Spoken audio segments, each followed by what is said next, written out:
मेरी चाची का नाम जुबैदा था, जो सबसे छोटे चाचा के साथ ब्याह कर आई थी। मेरे अब्बू अपने बहन भाइयों में से सबसे बड़े हैं, इसीलिए उनका एहतराम वह सब अपने अब्बू की ही तरह करते थे और उनकी बीबियां उनकी खिदमत में किसी भी तरह की कसर नहीं रखती थी। उस वक्त मैं छोटे चाचा के घर में था, क्योंकि अम्मी अब्बू दोनों हज के लिए सऊदी अरबिया जा रहे थे और मेरे दोनों बड़े भाई अपनी अपनी फैमिली के साथ पहले से ही मुल्क से बाहर थे।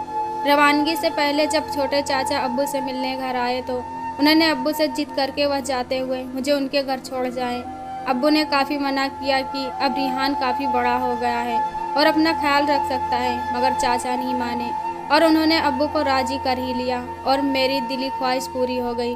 मेरा नाम रिहान है, मैं 20 साल का हूँ। मेरे पास हमारे पुराने घर की चाबी है जो खाली पड़ा हुआ है, जिसे मैं अपने मकसद के लिए भरपूर इस्तेमाल करता हूँ। चाची जुबैदा की शादी मेरे छोटे चाचा से करीब 10 साल पहले हुई थी।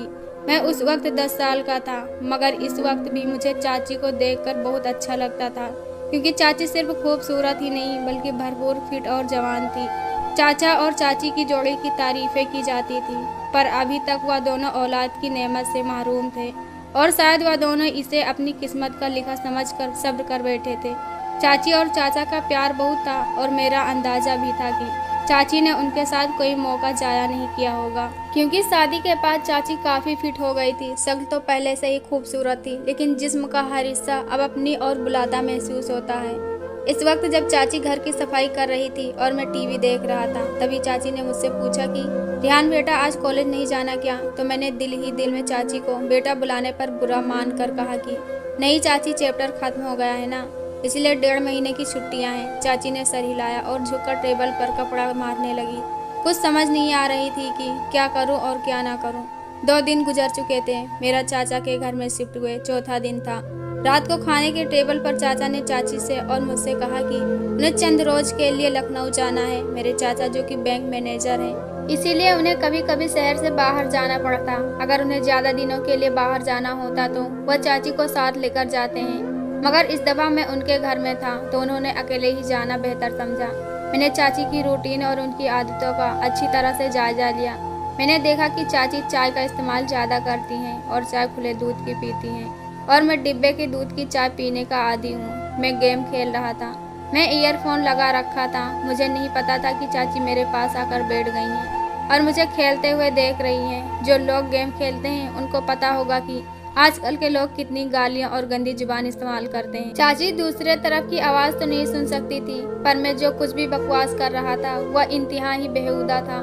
चाची हैरान परेशान मुझे बकवास करते हुए सुन रही थी। फिर उन्होंने मुझे अपनी आवाज़ देकर अपने होने का एहसास दिलाया, पर आवाज़ तेज होने की वजह से मुझे कुछ सुनाई नहीं दे रहा था। चाची मेरी बेहुदा बकवास काफ़ी देर तक सुनती रही और फिर उठकर अपने कमरे में चली गई। शाम को कुछ दोस्तों से बाहर मिलने जाने लगा तो मैं चाची को बताने के लिए उनके कमरे की तरफ गया। मेरे जहन में उस वक्त कोई सवाल नहीं था और मैं आकर चुपचाप अपने बेड पर लेट गया। थोड़ी देर बाद मैंने कहा कि चाची, मुझे चाय पीनी है, बना दोगी क्या? चाची ने मुस्कुराकर कहा, क्यों नहीं, बस 10 मिनट में फ्रेश हो जाऊं, बस ये बना देती हूँ। और चाची उठकर बाथरूम की तरफ चली गई। मैं गैलरी में आकर बैठ गया और सामने फूल और गमले को देखने लगा। एक फूल मुझे बहुत पसंद आया, मैंने उसे करीब से जाकर देखा और फिर उसे तोड़ लिया। चाची मुझे आवाज़ दे रही थी। मैंने आवाज़ दिया कि बाहर हूँ, तो वह हाथ में ट्रे पकड़ी बाहर आई, जिसमें 2 गिलास चाय थी, जिन्होंने एक कप चाय उठाकर मुझे पकड़ाया और दूसरा खुद उठाकर टेबल पर रख लिया। मैंने वह फूल जो हाथ में पकड़ा हुआ था चाची की तरफ बढ़ा दिया। चाची ने मुस्कुराकर वह फूल मेरे हाथ से ले लिया और कहा कि शुक्रिया मेरे बच्चे, मेरे सारे अरमानों पर पानी फिर गया। मैंने चाची की तरफ देखा और कहा, चाची बोर नहीं होती आप सारा दिन घर में रह रहकर? मैं तो बोर हो गया हूँ, कहीं बाहर घूमने चलते हैं। तो चाची ने कहा कि नहीं रिहान, मैं आपके चाचा के साथ हर जगह जाती हूँ और मैं उनके बगैर कहीं नहीं जाती। मैं खामोश होकर चाय पीने लगा। रात में खाने के बाद मैंने एक मूवी लगाई और बैठकर देखने लगा। चाची भी मेरे पास आकर बैठ गई। वह एक बार मूवी थी। चाची ने देखा कि वह यही बकवास मूवी है जो मैं दोपहर को गेम खेलते हुए कर रहा था, तो उन्होंने कहा कि अच्छा, यह सब गालियाँ और बकवास तुमने यहाँ से सीखी है? चाची फिर बोली, बेटा बहुत गंदी बात है, तुम बहुत बेहुदा जुबान इस्तेमाल करते हो। शर्म से मेरे पसीने छूट गए। चाची ने फिर कहा, मैं बाजी से बात करूंगी कि तुम पर नज़र रखे, तुम हाथ से निकलते जा रहे हो। मैंने नज़र उठाकर देखा और चाची से कहा कि चाची गलती हो गई, माफ़ कर दें, पर क्या करूं, सब लड़के इसी तरह की ही बकवास करते हैं।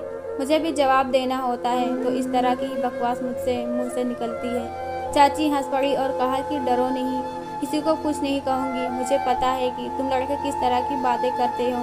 अच्छा यार, कोई और मूवी लगाओ, ये क्या लगाया हुआ है। मेरी सांस में सांस आई और मैंने चाची से पूछा कि कौन सी मूवी लगाऊं। तो उन्होंने कहा कि कोई बॉलीवुड की मूवी लगा दो। मैंने एक हिंदी मूवी लगा दी। खैर चाची वहाँ भी देख रही थी और मैं चोरी चोरी उनको देख रहा था। चाची ने अपनी एक टांग उठाकर दूसरी टांग पर रख ली और सोफे की टेक और बाजू की टेक से आराम से बैठ गई। फिर मैंने भी अपनी एक टांग उठाकर दूसरी टांग पर रख ली और बाजू से लगकर आराम से बैठ गए। फिर मैंने अपनी एक टांग उठाकर दूसरी टांग पर रखी। मुझे लगा कि चाची ने मेरी इस हरकत को नोट किया है और उनके जिस पर हल्की सी मुस्कुराहट आ गई थी। मैं भी चाची की तरह सोफे पर दूसरे कोने में बैठा हुआ था। फिर चाची मुस्कुराते हुए अपनी पोजीशन सही की और मैंने भी उनकी देखा देखी में बैठने में ही अपनी भलाई समझी। चाची हंस पड़ी और मुझसे कहा, रिहान मेरी नकल उतार रहे हो। मैंने उनकी तरफ देखा और सिर हिलाकर कहा, हाँ तो उन्होंने हल्का सा गुस्सा करते हुए कहा, क्यों मुझे तंग करना चाह रहे हो। मैंने भी लापरवाही से कहा कि हाँ थोड़ा सा। फिर हंस पड़ी और कहा, क्यों। तो मैंने फौरन कहा, यार इतने दिन हो गए हैं ना किसी की डांट खाई है और ऊपर से आप इतना बोर लग रही हो। चाची के माथे पर चिकने आई और चाची ने कहा कि रिहान क्या वाकई में मैं इतना बोर हूँ। और मैंने कहा, नहीं तो और क्या, पता नहीं मेरा क्या बनेगा। 20-22 दिनों में चाची ने मुस्कुराते हुए कहा, तुझे खाना खाना है तो मैं लगा देती हूँ, इसमें इतना परेशान होने वाली क्या बात है। मैंने कहा, ऐसे नहीं खाना मुझे, कोई वजह भी तो हो। आप क्या समझ रही हैं कि मैं आराम से खा लूँगा। चाची मेरी बात को सुनकर हंस रही थी और वह मेरी मासूम शरारत को देख रही थी और वह मेरी बात फायदे में थी। खैर इस तरह की बेकार बातें करते करते चाची मुझसे काफ़ी फ्री हो गई। जब रात को 11 बजे टाइम मिला तो उनके मोबाइल पर चाचा का फोन आ गया और वह उठकर अपने कमरे की तरफ चल पड़ी। मैंने थोड़ी देर बाद मूवी देखी। इंतहाई बकवास और बेकार मूवी थी। मैंने टीवी बंद किया और अपने कमरे की तरफ जाने लगा। तभी मुझे चाची के कमरे से चाची की आवाज़ आई, यार बहुत मिस कर रही हूँ आपको। पता नहीं कैसे गुजर रहे हैं यह दिन, पता नहीं दूसरी तरफ से क्या हो गया है। मगर जो चाची ने कहा वह मेरे लिए किसी सरप्राइज से कम नहीं था। सुबह में जल्दी उठ गया और फ्रेश होकर किचन की तरफ गया तो देखा कि किचन में कोई नहीं है। मैंने चाची की रूम की तरफ जाकर देखा तो दरवाजा बंद था, लेकिन चाची सो रही हैं। मैंने किचन में जाकर अपने लिए चाय बनाई और फिर कुछ नाश्ते की चीजें गर्म करके टेबल पर बैठकर नाश्ता करने लगा। मैं नाश्ता कर रहा था कि तभी चाची के रूम का दरवाजा खुला और वह कदम बढ़ाकर बाहर निकली और मुझे देखकर थोड़ा शर्मिंदा होते हुए कहा कि सॉरी रिहान, रात को नींद नहीं आई और बहुत देर से सोई, इसलिए सुबह जल्दी नहीं उठ गया।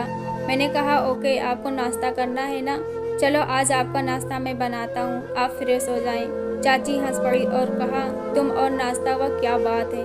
मैंने कहा, आप मुझे अंडर एस्टिमेट कर रही हैं। आप फ्रेश होकर आएँ, मैं नाश्ता बनाता हूँ, फिर बात करेंगे मेरे टैलेंट के बारे में। चाची ने सर हिलाया और दोबारा मुस्कुराते हुए अपने कमरे में जाने लगी तो मैंने कहा, मैडम नाश्ते में क्या खाना पसंद करेंगी। चाची जोरदार हंसी और कहा, बकवास मत करो रिहान, मुझे पहले ही शर्म आ रही है। मैंने दोबारा सर झुकाया और कहा, जैसे आपकी मर्जी, और उठकर किचन की ओर जाने लगा। चाची ने मुझे देखा तो कुर्सी पर बैठ गई। मैं उनके कुर्सी के पीछे गया और झुककर कहा, मैडम आपका नाश्ता, और ट्रे उनके सामने रख दिया। चाची मेरी तरफ देखकर मुस्कुरा रही थी। चाची ने मेरे सर पर हाथ फेरा और मेरे बालों को खराब किया और कहा, वह काफ़ी अक्लमंद हो। मैंने तो सोचा था कि आजकल के लड़कों की तरह तुम भी बेपरवाह हो गए हो हर चीज़ में। मैंने चाची का हाथ पकड़ लिया जो मेरे सर पर था और कहा, यार मेरा स्टाइल खराब कर दिया, फिर गंदा लगेगा। चाची ने मेरे गाल पर एक हल्का सा थप्पड़ लगाया और कहा, कोई नहीं, खराब हुआ, आराम से बैठ, और अपना नाश्ता करने लगी। चाची ने नाश्ता किया और फिर कहा, रिहान बहुत शुक्रिया, चलो पक्की दोस्ती करते हैं। मैं आज काफ़ी दिनों बाद इस तरह हंसी हूँ और काफ़ी अच्छा नाश्ता किया हूँ। थैंक्स, मैंने मुंह बनाकर कहा, तो क्या मैं आपका दोस्त नहीं। चाची ने मेरे गाल पर एक चुटकी काटी और कहा कि दोस्त तो हो पर कच्चे वाले, आज पक्की दोस्ती कर लो। मैंने अपना गाल मलकर कहा, यार आप आंटियों की बहुत गंदी आदत होती है, गाल ही लाल कर देती हो। चाची फिर जोर जोर से हंसने लगी और दोनों हाथों को मेरे गाल की ओर बढ़ाया तो मैंने दौड़ लगा दी। चाची हंसते हुए मेरे पीछे दौड़ पड़ी और कहा, रुक, मैं आंटी लगती हूँ तुझे? मैंने भी दौड़ते हुए कहा, चाची को अंग्रेजी में आंटी कहते हैं। चाची और रुक गई और अपने कमर पर हाथ रखते हुए कहा, ठीक है, फिर और पास में पड़ी कुर्सी पर बैठ गई। मैं उनके पास गया और कहा, क्या हुआ? तो चाची एकदम से खड़ी हो गई और मेरे दोनों गालों पर चुटकी काट ली और हंसने लगी। मैंने रोते हुए शक्ल बनाई और कहा, कोई दोस्ती नहीं आपसे यार, आप तो बहुत बेरहम हो। चाची ने हंसते हुए मुझे एक थप्पी लगाई और जहां मुझे चुटकी काटी थी वह प्यार करते हुए कहा, अच्छा जी सॉरी। चाची मुझसे अलग हुई और कहा, अच्छा मैं चेंज करके आती हूँ, फिर कुछ सामान लेना है मार्केट से, वह ले आएंगे। मैंने कहा, ठीक है, मैं भी चेंज कर लूँ, शायद कोई लड़की ही फंस जाए मुझसे और मेरी भी तो मौज हो जाए। चाची ने मुस्कुराते हुए एक थप्पड़ मेरी कमर पर लगाया और कहा, बाज आ जाओ रिहान। मैंने हैरानी से कहा, किस चीज़ से मैडम जी? तो बोली, अपनी हरकतों से। मैंने कहा, यार जिंदगी में कुछ रंग भी होना चाहिए न, वरना तो आप जैसी आंटियां लाड करके किसी काम का नहीं छोड़ेंगी। चाची को पहले मेरे बात की समझ नहीं लगी थी, लेकिन जब समझ लगी तो अपने पैर से जूते उतारते हुए कहने लगी, शर्म कर। मैं हंसता हुआ अपने कमरे में घुस गया। थोड़ी देर बाद कमरे से बाहर आ गया और सोफे पर बैठकर टीवी देखने लगा। थोड़ी देर बाद चाची भी बाहर आ गई। जब वह बाहर आई तो मेरी सांस ऊपर की ऊपर और नीचे की नीचे ही रह गई। ऊपर सफ़ेद कलर की सलवार और नीचे जींस पहनकर मैंने चाची को देखते हुए कहा, क्या इरादा है मैडम जी? पहले चाची ने अपने आप को देखा, फिर मुझे देखते हुए हैरानी से कहा, क्यों, क्या हुआ? मैंने दिल पर हाथ रखते हुए कहा, मैडम बाहर किसी को नहीं पता कि आप किसी की यार हैं और 2-4 ने वैसे भी लड़ जाना है आपको देखकर और 4-5 ने रिश्ता भिजवा देना है और कुछ मेरे जैसे तो सिर्फ आहें भरनी है। चाची ने मुस्कुराकर कहा, कोई फर्जी की बातें करता रहता है, कुछ नहीं होता। जब उन्होंने कहा कि चलो तो मैंने घड़ी की ओर इशारा करते हुए कहा, माना कि आपके दीवाने शहर में 1000 होंगे, पर इतनी सुबह गधा कौन दुकान खोलेगा? चाची को अपनी गलती का एहसास हो गया और कहा, हाँ आप ठीक कह रहे हो। मैंने कहा, मैडम जब आप बाहर निकलती होंगी तो सभी लोग आपको ही देखते होंगे और अपना काम कौन देखता होगा? चाची ने मुस्कुराते हुए कहा, रिहान यार शर्म कर, मैं तेरी चाची हूँ। मैंने भी सर झुकाकर कहा, ओके चाची जान। तो वह हंस पड़ी और मेरे पास बैठते हुए कहा, बाज नहीं आएगा फ्लर्ट करने से। मैंने उनकी ओर देखे बगैर कहा, कौन बदनसीब आपसे फ्लर्ट करना चाहेगा? जो भी चाहेगा वह सब कुछ हकीकत नहीं चाहेगा। चाची ने मुस्कुराते हुए कहा, तौबा है यार। थोड़ी देर की खामोशी के बाद चाची मेरे करीब हुई और कहा, सच में तेरी कोई गर्लफ्रेंड नहीं है? मैंने उनकी तरफ देखा और कहा, कोई आप जैसी मिली ही नहीं, वरना उसको गर्लफ्रेंड का अपनी बीबी बना लेता, चाहे अब्बू से रोज लड़ाई करनी पड़ती। चाची ने मुस्कुराते हुए कहा, मैं अच्छी लगती हूँ तुमको? तो मैंने भी किसी मासूम की आशिक की तरह हल्का सा सर झुकाकर कहा, हाँ बहुत ज्यादा।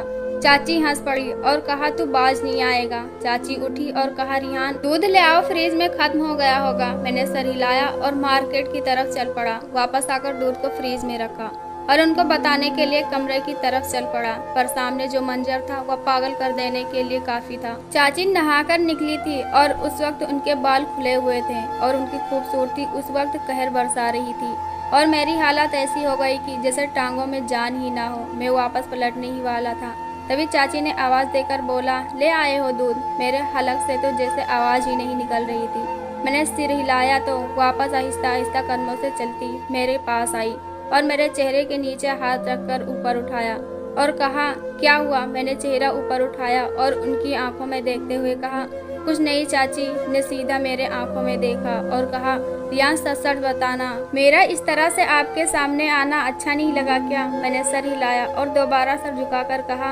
अगर आपको लग रहा है कि मैं आपके जिस्म की ओर अटैक हो रहा हूँ तो आप गलत हैं मैडम। माना कि आपका जिस्म आपकी मोहब्बत का इजहार किया है, पर यही सब कुछ नहीं है। चाची ने एक लंबी सांस ली और मुझे इस तरह देखा जैसे मैं दीवाना हूँ। मैंने दोबारा सर उठाया और कहा, पर मैं यह भी नहीं चाहता आप मुझे थोड़ी देर के लिए अपनाएं और फिर जिंदगी भर के लिए मुझे देखने से भी मरहूम कर दें। चाची के लिए यह बहुत नाजुक मरहला था क्योंकि मैंने वह बात कर दी थी। चाची बिस्तर पर बैठ गई और कहा, रिहान यहाँ मेरे पास आओ और यहाँ आकर बैठो। मैं आराम से जाकर उनके पास बैठ गया। उन्होंने मेरा हाथ पकड़कर अपने दूसरे हाथ पर रखा और कहा, रिहान जो मिल जाए उस पर शुक्र कर लेना चाहिए। चाची खड़ी हुई और मेरे आंखों में देखते हुए और रिहान कहते हुए मुझसे लिपट गई। चाची के जहन में क्या चल रहा था, पर उस वक्त वहाँ से हट जाना मैदान जंग छोड़कर भाग जाने जैसा था। मैंने सुकून से अपने कपड़े पहने और चाची के बाहर आने का इंतजार करने लगा। तभी मुझे लगा कि चाची वॉशरूम में रो रही हैं। उनके सिसकने की आवाज़ बाहर तक आ रही थी। मैंने दरवाजे के पास गया और कहा कि आप ठीक हैं ना, क्या बात है? अंदर से कोई जवाब नहीं आया, बस सिसकने की आवाज़ बंद हो गई। मैंने फिर पूछा, चाची क्या बात है, रो क्यों रही हैं आप? अंदर से आवाज़ आई, रिहान मैं थोड़ी देर अकेले रहना चाहती हूँ, प्लीज़ अपने रूम में जाओ या कहीं बाहर चले जाओ। मैंने कहा ओके, पर आप ठीक तो हैं ना? तो चाची ने कहा हाँ मैं ठीक हूँ। मुझे कुछ समझ नहीं आ रहा था कि आगे क्या करना है, क्योंकि वही हो रहा था जिसका डर था। दोस्तों, कहानी पसंद आए तो वीडियो को लाइक करो, चैनल को सब्सक्राइब करो। हम ऐसी कहानी आपके लिए लाते रहेंगे।